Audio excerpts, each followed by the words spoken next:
आज आपण व्याकरण या घटकातील वाक्य रचना या उपघटकाचा अभ्यास करणार आहोत. मित्रांनो, मी इथे काही शब्द लिहितो.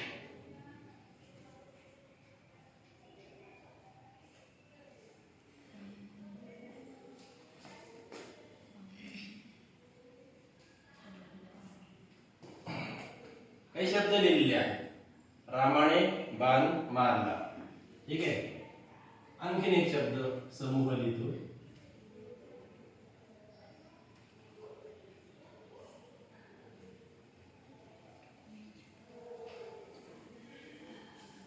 रघुने अभ्यास केला. ठीक आहे. आता याच्यामध्ये काही अक्षर आहेत, काही शब्द आहेत, त्याचा शब्द समूह मांडलेला आहे. त्याच्यामध्ये रामाने म्हणजे राम, रघुने म्हणजे रघु, हा एक वेगळा आहे. त्याच्यानंतर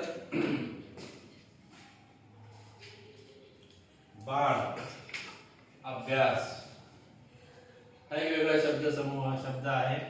त्याच्यानंतर मारला आणि केला.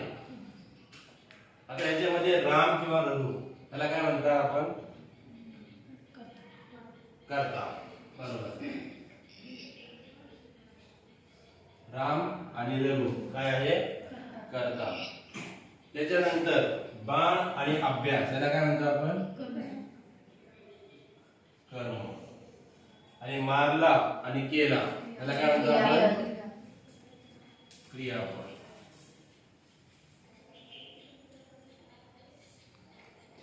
आता हे जे आपण लिहिलेलं आहे, कर्ता म्हणजे राम, कर्म म्हणजे बाण, अधिक कर्ता अधिक कर्म अधिक क्रियापद.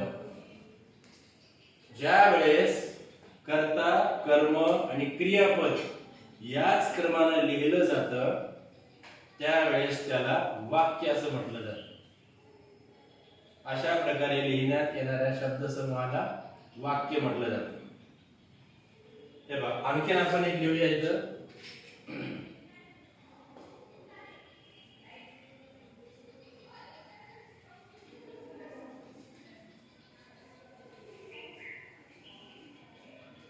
रमाने चित्र काढले.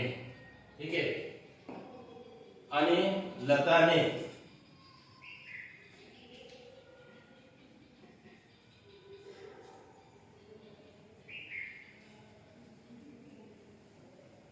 काढला. लताने सूर काढला. लताने गाणे गायले.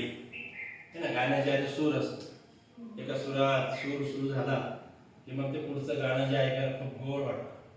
ठीक आहे. असं इथे एक कृती लिहिलेली आहे. याच्यामध्ये पण रमा, लता काय आहे? कर्ता. त्याच्यानंतर चित्र, सूर काय आहे? कर्म. आणि काढला किंवा काढणे हे काय आहे? क्रियापद. ठीक आहे. तर अशा प्रकारे कर्ता, कर्म आणि क्रियापद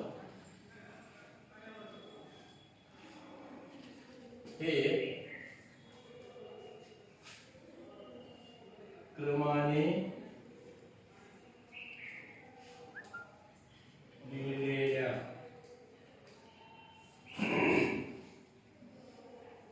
शब्द समूहाला वाक्य असे म्हणतात.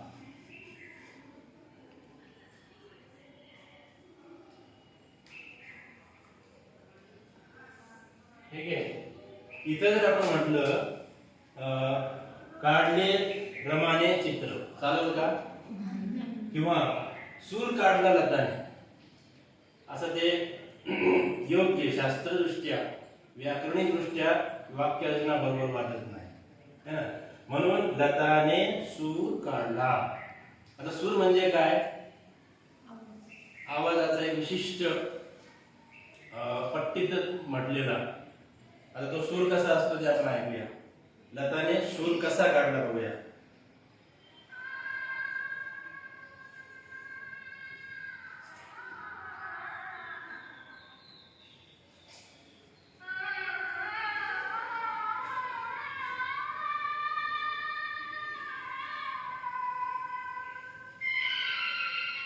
त्याला म्हणतात सूर.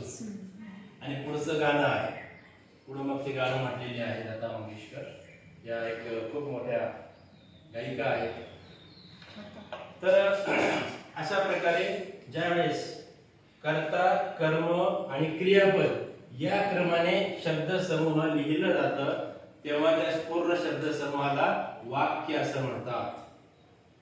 ठीक आहे. ह्याच्यामधला क्रम जर चुकला, पहिल्यांदा कर्ताच पाहिजे, दुसऱ्यांदा कर्मच पाहिजे, तिसऱ्यांदा क्रियापदच पाहिजे, याच क्रमाने ते शब्द समूह लिहिले पाहिजे, त्यावेळेसच वाक्य तयार होत असतं. ठीक आहे. आणि या वाक्यामध्ये वेगवेगळे प्रकार आहेत. या प्रकाराची माहिती आपण पुढच्या तासिकेला घेणार आहोत.